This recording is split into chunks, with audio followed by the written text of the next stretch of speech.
also business-minded, and she's currently now working in a restaurant. What's the name of the restaurant? Felisa. Felisa, yes.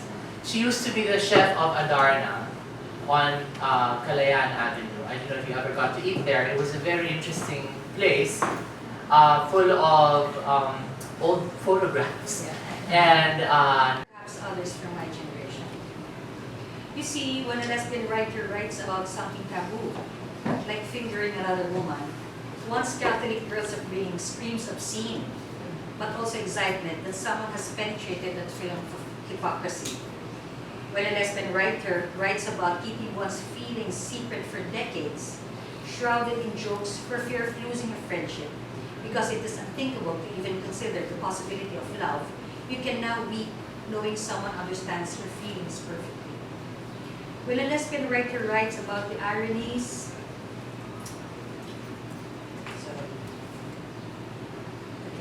when a lesbian writes about the ironies and mixed messages embedded in butch bodies that give but never take, you now know why the personal is political. And when a lesbian writer talks about having to be brave because you need to protect the beautiful banana fritter girl of your childhood dreams, you know that you aren't traveling the road to authenticity alone. Our speaker comes bearing many gifts, but if I am to choose one, I would choose her courage. As a woman, lesbian, and butch, she gave her voice at that time to those who couldn't, wouldn't have, and didn't know how to begin articulating their thoughts. Her writing enabled women to ask questions, reflect on their assumptions, and speak their truths. It has now been 25 years since we first met, and it is my pleasure to introduce to you, finally, Nice James.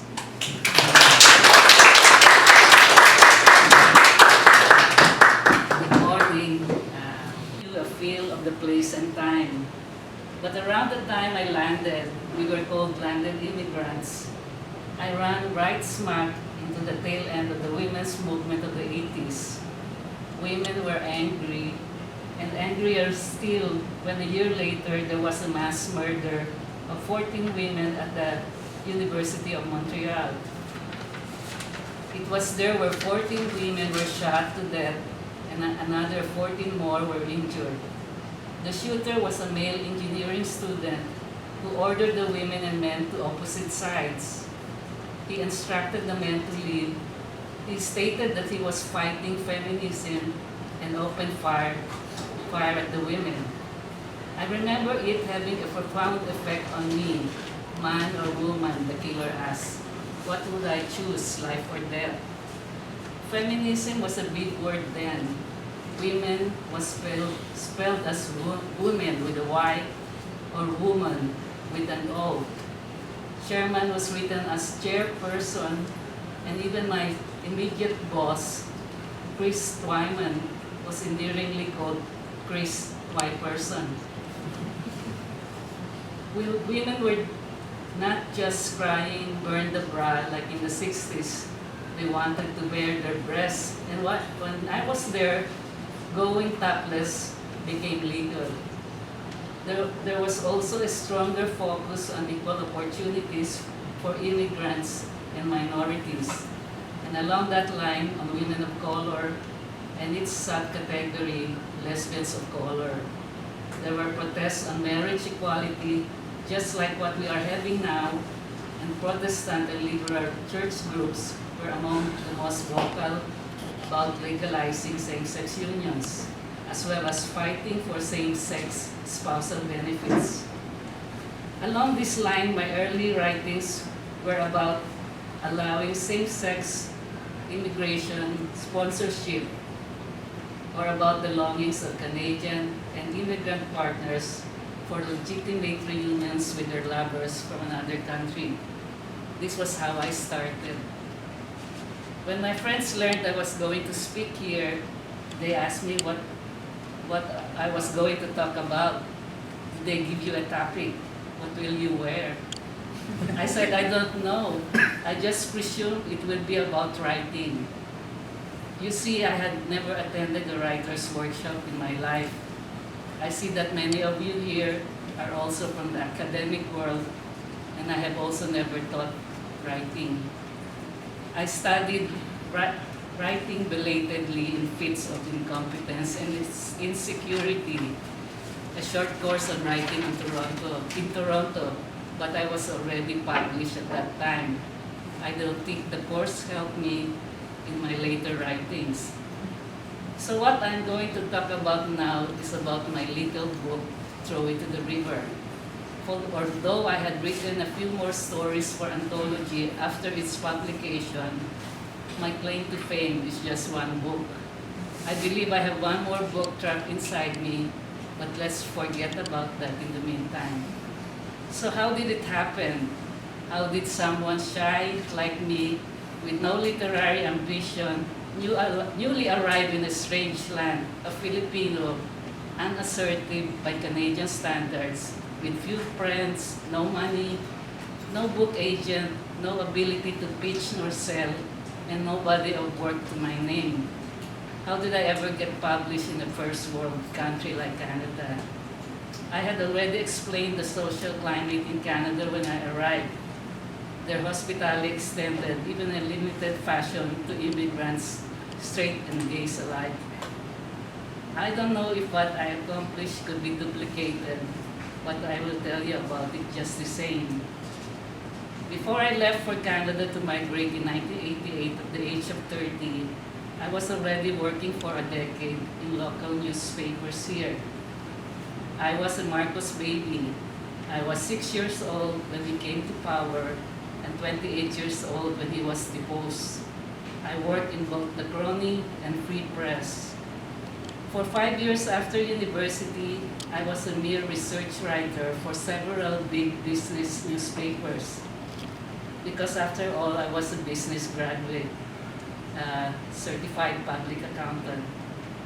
The language I used during those years was understandably business. Trends and movements of stocks, commodities and industries, what went up, down, and unchanged. I made graphs and charts, interviewed analysts and brokers, and wrote their views and predictions. My early works were not literary at all. But I loved the thesaurus and wrote all the synonyms for up, down, and unchanged in index cards. I made arte my reports and made them soulful if that was even possible. I wrote for the Economic Monitor, Southeast Asia's first business daily, Business Day, Southeast Asia's first business daily, and the last one, the Financial Times of Manila, also called the Binondo Business Daily. Due to union activity, unionized, and there was 1 year that I was the only employee out.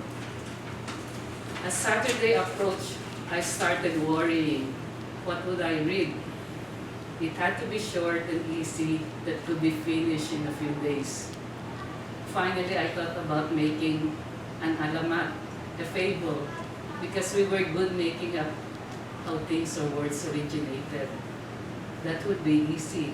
So I wrote Big Nipple of the North, my very first story, which was basically about my life, or the alamat of the tomboy, which I the delay. When I recorded myself reading my writings, it felt alienating, something in my voice and accent. I was getting black more than ever, so I stopped reading aloud. It also gave me the resolve to write in unpretentious English, using simple words, not too thesaurus sounding, and one review called my stories clear and fresh.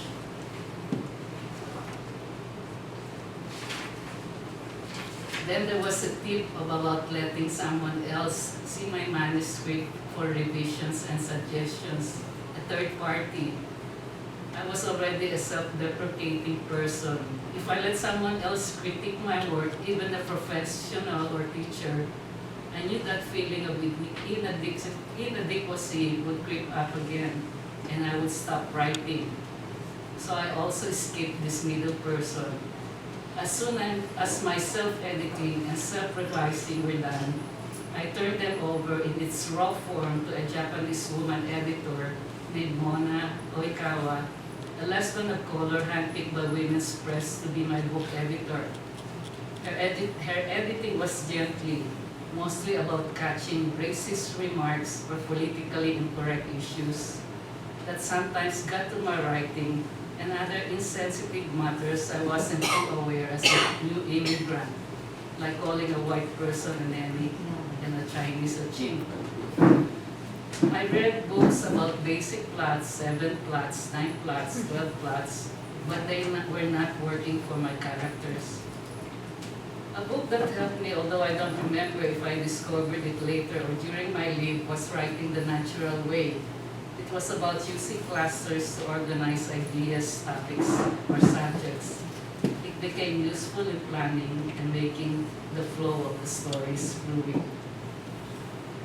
It wasn't really writing books that unblocked and liberated me during this time. It was also reading spiritual books. And I heard about the Dutch Catholic priest and the best-selling author who lived in Ontario around that time. His name was Henry Nowen.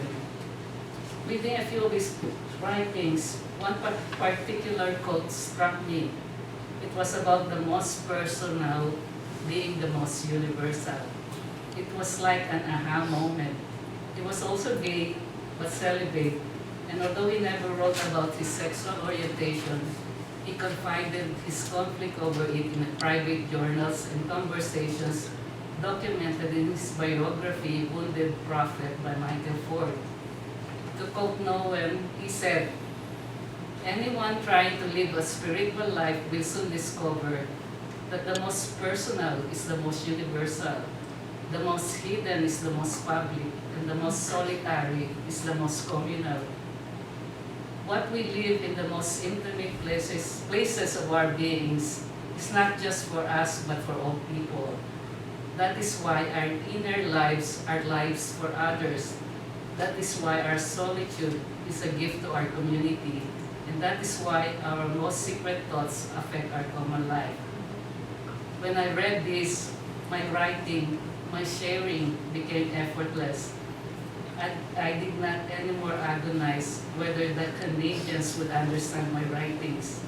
I wrote about the most personal subject. On erotic writing, the crux of both writing and painting. And as I age, I find that everything in life is about organizing chaos, whether visually or abstract. But that the fulfillment is always in the sharing. Thank you.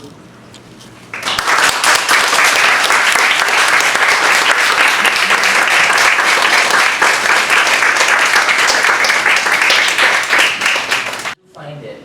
She's, of course, back in Manila, and she's been here for quite a few years now, and she's become a wonderful visual artist.